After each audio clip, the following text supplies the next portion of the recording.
Okay, so we've all been to McDonald's, right? It's a place with bright lights, familiar sounds, maybe a late night snack run. But that comfort, that familiarity is exactly what makes the story so chilling.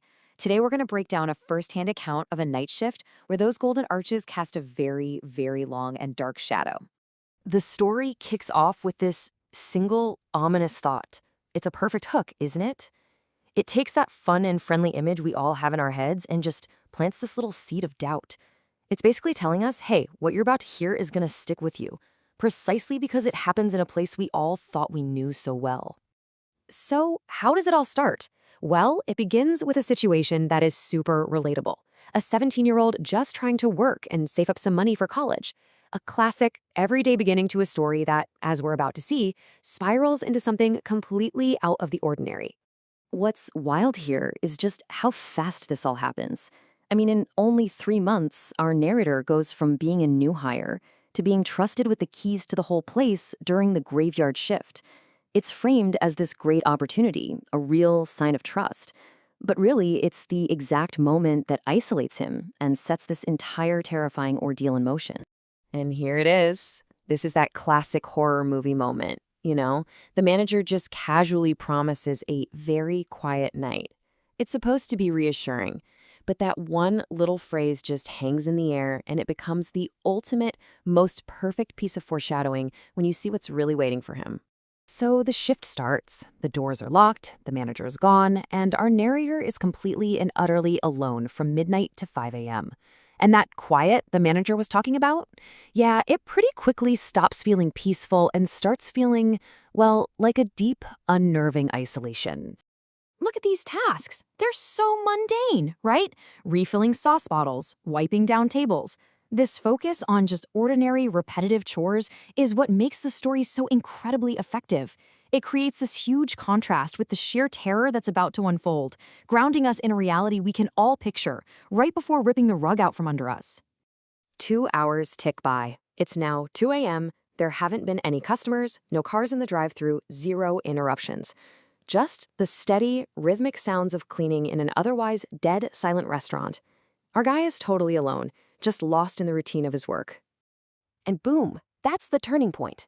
It's not a sound he hears, it's not something he sees, it's just a feeling. You know, that primal gut instinct that your brain can't explain but your body absolutely cannot ignore?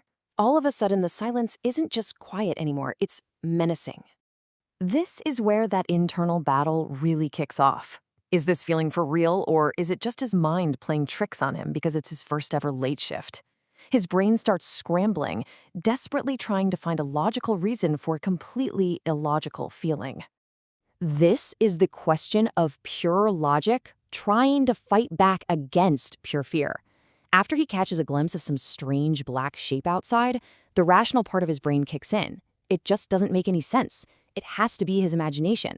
It's a defense mechanism, really, a shield against a possibility that's just too terrifying to consider. And you can see that internal conflict is like a war on two fronts. On one side, you have pure instinctual fear that's just screaming that something is terribly wrong. And on the other side, the logical mind is trying to shut it all down, blaming it on being tired, on an overactive imagination. But you can see, the fear just keeps bubbling back up. And now we hit the climax. This is the moment where that battle between fear and reason comes to a sudden, horrifying end. Any attempt to rationalize it, to explain it away, it all just fails. Completely. A sudden noise from outside. And then, a voice. I can see you. Just 4 simple words that absolutely shatter the silence and confirm the worst possible fear. This is not a vague feeling anymore. It's not a trick of the light. The threat is real, it's close, and it knows he's in there. So that strange black shape, yeah, it's not just a shape anymore. Now it has a face, and it's a demon with blood-red eyes. And the threat isn't passive anymore, it's violent. It starts banging on the glass, actually trying to break its way inside. In this surge of pure adrenaline, survival instincts just take over. There's no time to freeze. It's just a desperate 4-step escape plan that happens in a blur. Hang the sign, get to the car, flee, and then make the call. It's just a frantic, desperate run for safety. So what happens after the escape? The adrenaline is still pumping like crazy. But now comes the processing part. What? What just happened? And what do you even do next? Because the terror doesn't just stop when you slam on the gas pedal. What's so fascinating here is that the fear of being ridiculed is almost as powerful as the fear of the creature itself. The narrator knows that no one is going to believe him, he'll just sound crazy. So instead of telling the truth, he comes up with a believable lie, sickness, and chooses to carry this trauma completely alone. And this is it, the final resolution. Once he's safe at home, the experience just cements itself into a life-altering decision. The trauma is so deep that no amount of money is worth risking that kind of fear ever again. A terrifying lesson has absolutely been learned.